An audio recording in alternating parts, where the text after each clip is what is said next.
دا د داود علیه السلام په زمانه کې اعلان یو خار چې دا د بحر قلزم په غاړه باندې آبادو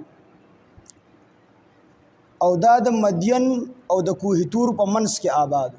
دا ایلا خار چې د بحر قلزم په غاړه او د مدین او د کوه تور د دې په منځ کې دا خار آبادو او په دې خار کې يهوديان اوسېدل. نو دیبا اصل کې د هر امت لپاره د هر پیغمبر د هغه د امتیانو لپاره الله یو خاص ورځ د عبادت مقرر کړي.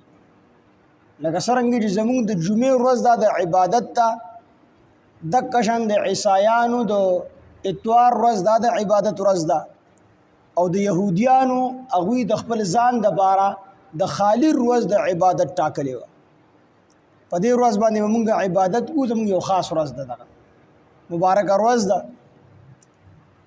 نو د دې مبارکه ورځو د عبادت خاص ته عبادت ورځ چې کومه وه نو هغه د خالی ورځ وه.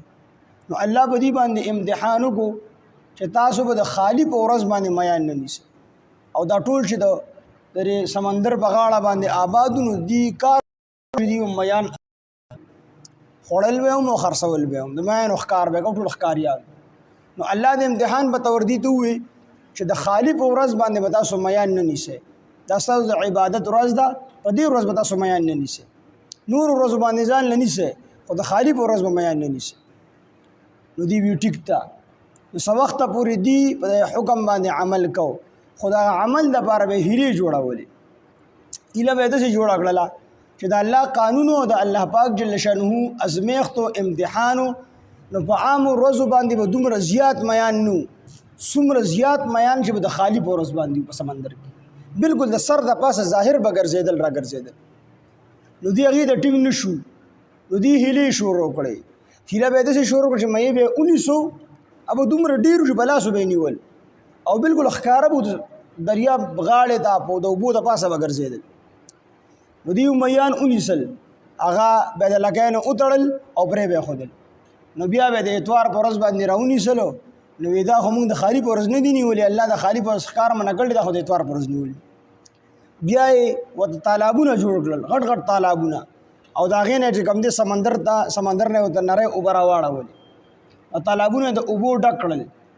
نو دا به یې کوله وکړه د خالي په ورځ باندې. نو هغه میان به ټول د تالابونو ته رالل. نو چې راولل تالابونه به ډک شو، نو دوی پسې وروستو دیوال وو، خټې ګټې به یې راجمع کړلې، کمې لارې به چې د سمندر نه کړې هغه به یې بندې کړلې.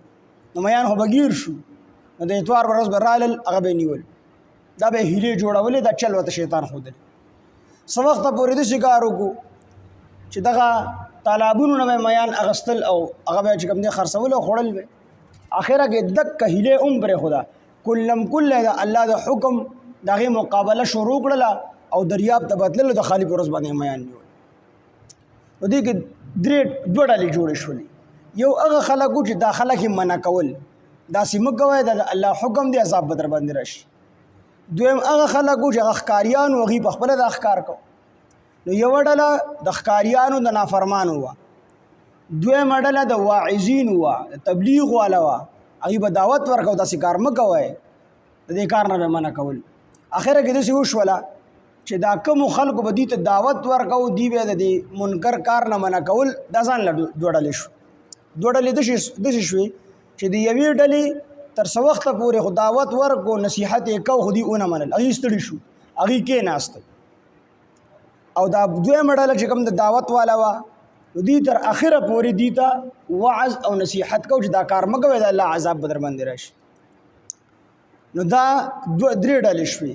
یوه هغه ډله چې هغوی په خپله باندې ښکار کو د الله د حکم نافرماني کوله. دویمه هغه ډله وه چې څه وخته پورې دوی منع کړل، خو چې ستړي شو نو بس کېناستل، دوی زموږ خبره نه مني، دوی نه امیده شو. او درېیمه هغه ډله وه چې تر اخره پورې دوی سره لګیا وه او دوی سره دا مقابله کوله، وعظ به ورته کو، نصیحت به ورته کو، زاری به ورته کول چې دا کار مه کوئ، دا کار ستاسو دپاره مضر وي او د دې د وجې نه به الله جل شانه په تاسو باندې عذاب راوړي. دوی بیا هم خبره ونه منله، دوی ورسره بایکاټ وکړو، خپلو کورونه یې جدا کړل. یو طرف ته هغه خلک پاتې کېدل چې کومو خلکو ښکار کو نافرمانو، او د کلي بل سر ته هغه خلک پاتې شول چې هغې ښکار نه کو بلکې دوی به یې منع کول. څه وخته پورې وخت تېرېدو یو ورځ د هغه خلک چې کوم ښکار نه کوو واعظینو دوی منع کول د ښکار نه د خالي په ورځ باندې هغې چې راووتل ویې کتل دا چا چې به ښکار کو په دغه کورونو کې خاموشي وه. نو دوی لاړل ځکه دا رشته داران خپل کې اپس کې نو دوی لاړل او هغې ته چې کله تماشه وکړه د ور په دې چودو کې نو هغه دوی نه چا نه شادوګان جوړ شي او چا نه خنزیران جوړ شي. دوی ورپس دروازې ماتې کړې په دیوالونو ور واوړېدل ویې کتل چې څومره مشرانو د دغې یهودیانو هغې نه خنزیران جوړ شي چې څومره کشرانو د هغې نه شادوګان جوړ شي او دوی به ورته ته پلان کې یې نو دوی پېژندل د شکلونو نه دوی به ورته ته پلان کې نو وي سر به یې وړکه او په ژړا به شو چې پلان کې یم خو خبرې نه شوې کولی. درې ورځ او دوی ورته وویل تاسو ته مونږ څومره نصیحت وکړو تاسو مونږ ستړي کړو د هغې باوجود تاسو زموږ خبره ونه منله د الله د حکم نافرماني مو کوله د هغې مقابله به مو کوله. نو درې ورځو پورې بیا دوی ژوندي بیا مړه شو. بعضې خلک وایي د اوسني شادوګان خنزیران د هغې اولاد دی د هغې اولاد نه دی د هغې نسل نه دی کوم باندې چې الله عذاب راولي دا الله بیا ژوندی نه پرېږدي. نو د دې شکلونه مسح شوي درې ورځو پورې ژوندي وو د درې ورځو نه پس دا ټول بیا مړه شوي دي.